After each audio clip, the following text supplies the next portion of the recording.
Hello, my name is Abby. Welcome to We the Kids. Our program is about getting kids interested in history. I would like to introduce our We the Kids reporters, Kate, Gabby. I would like to introduce our special guests for today, Mariah Woolley. Our focus today will be Mariah speaking on her music career and her family member who signed our Constitution. At the end, the three girls will play a violin trio and Mariah will play a solo. Thank you so much for joining us today, Mariah. Well, thank you for having me. Can you tell me a little bit about playing violin? I guess, I don't know, there's not much to say. I mean, I play the violin, it's kind of my life. I don't know. I guess I started playing when I was 10 years old in the school music program they had. So it was 5th grade, and so I started with a whole bunch of other kids, and it was a good thing, but it was kind of a bad thing because I learned a lot of bad habits just because the teacher couldn't watch all of us all at once. But and then I guess after that I started getting really serious into music when I was probably about 14 or 15. I started that's what I knew I wanted to do with my life. I don't know, and I started practicing all the time, and it was I don't know, I got really obsessed, and then I started taking private lessons, and I don't know, that's basically all there is to say, but yeah. So how has violin helped you overcome illness and adversity? That's kind of a long story. Basically, actually, it was right around the same time that I started playing the violin. I became ill. I came down with something. They are not sure what it was, but it was probably meningitis, and actually Lyme disease as well, which caused all sorts of crazy health issues. It caused a heart arrhythmia, actually, which makes your heart beat out of sync, and it called a lung QT, and it would make me have these crazy blood pressure swings and things, and life just kind of got really complicated because the meningitis or whatever it was also caused brain damage. So I went from being an excellent math student to being almost unable to do any kind of math at all, and I lost a lot of vocabulary ability and spelling. I could hardly spell words anymore. But it's really interesting because it kind of opened the door to open other channels and pathways in my brain. So I ended up getting really interested in music and art. And I would spend, well, actually, at the time, I would spend a lot of my time painting as opposed to practicing the violin. But it's weird because it kind of led me into wanting to be a violinist, because actually I wanted to be an illustrator, and so I fell in love with the Lord of the Rings and many of the illustrators who had worked on those, and then I started listening to the music that they had written, Howard Shore had written for the movies. And I remember one night laying on my bed, I was crying listening to this music. And it was that moment when I decided that I wanted to be a musician, because listening to that music had, it had kind of healed me. It had given me an escape from all of the weird medical things that were going on, and the testing that I had to go through all the time, where I would go to all sorts of doctors trying to figure out what was wrong with me, and all these treatments. And I just realized at that moment that music has such an amazing power over people, to heal your soul and your body, even physically. It just makes you feel comfortable, and that's really why I want to be a violinist. It's why I would also like to write music, because I think it has an amazing power in it. It's interesting though, because I'd also like to paint things. It sounds kind of strange because not very many people do this. I don't even know if there is anyone who does this now. But I actually want to write music that is also accompanied by paintings. So I would like to paint pictures for the music that I write, based on things. And I don't know, I guess that kind of explains what I'm interested in doing, but yeah. So I'm told you have a relative who signed the Constitution 200 years ago, and what is that like, and what does it mean to you? It's pretty interesting. His name was Abraham Baldwin, and he was from Georgia. And honestly, I don't know that much more about him. I know he was a preacher. He graduated from Yale, and he was offered the position of like the professor of divinity, but he declined, and then he went to Georgia, I guess, and started a law practice, I think, and then he went on to be part of the representative, like the House of Representatives, and in this he also served in the Senate, and he was part of the Constitutional Convention and representing Georgia. And I don't know. Other than that, I don't know much. I guess that actually sounds like a lot, but okay. So you mentioned earlier that you like art. Could you tell us more about it and, you know, your passion for it? And oh goodness, this is stopping me. My mind is going blank. I don't know. It was. I guess I kind of explained that. I mean, I'd like to paint pictures for music that I've written. I don't know. Goodness, I'm drawing a blank on this one. I mean, I also would like to. I have this really big plan, I guess, for this piece of music that is videos and photography, because I'm also a photographer kind of in my spare time, which there isn't a lot of, but I'd also like to, I'd like to go and take videos and images from all over the world, and I'd even like to get like pictures from NASA and like things, and get images from like the sky and the thing, and I'd like to write this absolutely enormous composition, like this big symphony thing, with like, I could just totally see it opening with this big like bass drum solo, and like you're sitting in this like theater or whatever in this this concert hall, and you're sitting in this like complete black, and then all of a sudden on the screen up comes this picture of like this galaxy, and like it's just like awesome. But I don't know, usually when I'm like painting things, I don't know, I hear it's weird, but when I like paint things, I think about what it would sound like if it were music, because those two things are kind of like connected to me. I don't know. And I know lots of, like, when I see paintings in an art gallery or something, and I see them, I usually like imagine them as like pieces of music. And there's actually several paintings that I'd also like to write music based on. It's kind of funny because Whistler painted many pictures that were also he titled them like symphony in white or something, or nocturne in blue and gold. And I think it would be really cool, since no one has written music that based on those paintings, to go back and take those and write music for them as well. And I think that would just be fun. I don't know. Can you imagine your life without music or art? God, I can't, because it changed my life so much, and it helped me like through being sick and everything. I honestly can't. My life would be so different if I weren't like a musician, that it's hard to even think about what it would be like.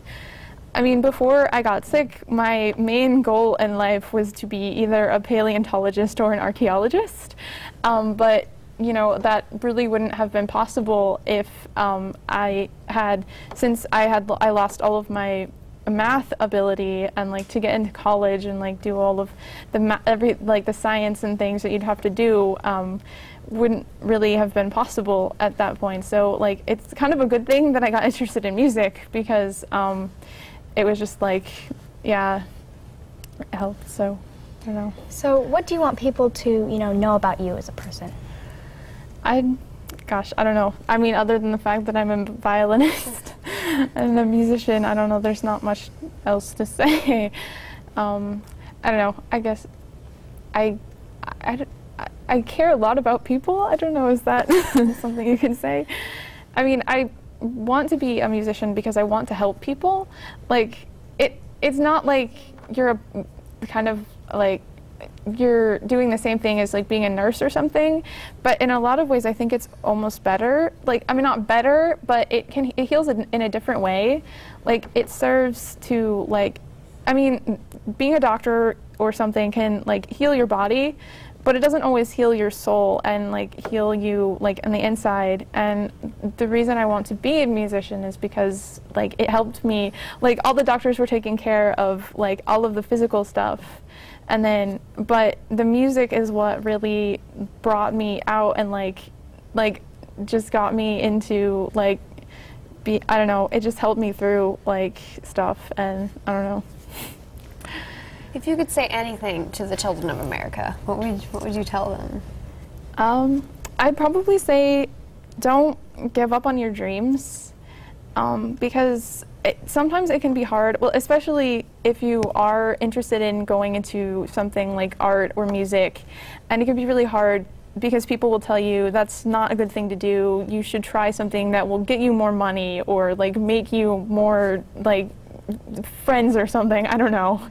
Just, but if you know that there's something you want to do, just go for it. Go all out with what you want to do, because that's what you need to do. Like, if there's even like this like little tiny feeling that says you need to go do this, then you should, and don't let all the people that tell you can't do it like get in the way, because like you can, and yeah. That's really good advice. Why do you think the Constitution is important to our nation and its children? Goodness. I was trying to answer this one. I don't know. I'm not sure about like kids, why it's important. I mean, I guess it's important because it gives us like freedom, I guess. I mean, I would say that it has been important in the past, because it opened the doors to have freedom to like create, like give us the ability to like do so many things.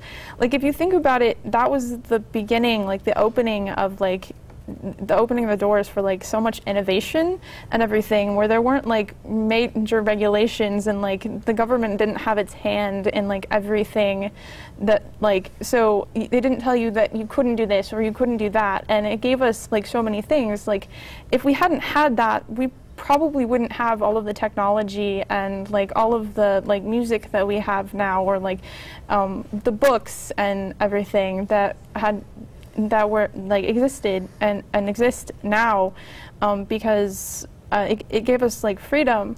Because I mean, in countries where they don't have that, or where they didn't have that, everything was so much more difficult to like open up like for innovation and things. I mean, if you look at like Nazi Germany, and like, I mean, that's an extreme case, but I mean, there was so much regulation. Or like in Russia, like in Soviet Russia, I know there were so many musicians and composers at the time who were just completely nervous and worried that the Soviets would come and take them because they weren't following the rules, like doing what they should do. And actually, Dmitry Shostakovich, he never left his house without a toothbrush and a comb, because he was always afraid that they would come and get him, and he cared that his hair looked nice and that he had nice teeth. So he always carried those around in his pocket with him, just in case they would come and get him. But I mean, it's funny, but it's almost kind of sad, because, you know, they didn't have freedom, and, you know, that's what we need is, you know, freedom to do things, to make art, to make music, to make works of literature, but also, I mean, just like computers and airplanes and things. But it really should be left up to the people who are making them, because they're the ones who know what needs to be done and like what should be. So, I guess. So, who is your favorite person in history, or, you know, just a person you admire? I'm not sure about that one either. I guess I mean, my favorite people are always going to be like composers and painters and things. I don't know. I guess that would be my answer. I don't know. There's not really one person. It's hard to pick like one person out and like say he's my favorite. I've always been terrible at picking out favorites anyway. Don't even have a favorite color, so. But I don't know. I mean, my favorite composer is probably Gustav Mahler, but it's always a toss-up between Mahler and Beethoven because their music is just like so beautiful, and I don't know. I can't even explain it. I mean, you can't explain music. If you could, I mean, we wouldn't really need it because, I mean, if you could say it in words, you wouldn't need music, so. So, what's your favorite piece of music? Actually, I can't say his name. It's by a Finnish composer. I don't remember how to say his name. I think his last name is Rautavura, but it's a piece called Cantus Arcticus, and it's actually subtitled A Concerto for Birds and Orchestra. It's not nearly as silly as it sounds. It's actually amazingly beautiful. He went to the bogs and marshes in the Arctic Circle, like in Finland, and he took recordings of the birds in migration there and such, and then he wrote music over the top of that. Which it's not just like when you like have a CD where it's like bird song with piano or whatever, but it's actually really cool because the interplay between like the birds that he recorded and the way he uses the orchestra around that is just really amazing. And like there's this part in the first movement where the it's all these like bird sounds, like it's like all this chatter, but then over the top of that, this like cello section solo comes in, and it's just like this rich, lush melody, and it doesn't sound like noise anymore. It's just like, it's beautiful, like it really amplifies like the natural sounds, and I don't know, I'm just kind of in love with it. At least that's my current favorite piece of music. I don't know, I go through stages, but. Can you tell us what else you do in your free time besides music and art? I don't know. Mostly I just practice music, and when I'm not doing that, I am usually eating dinner. Or, I don't know, sometimes I play silly games on the computer. Or, well, I guess I read. I read a lot of books. Actually, I'm currently reading through the complete works of William Shakespeare, which is taking forever.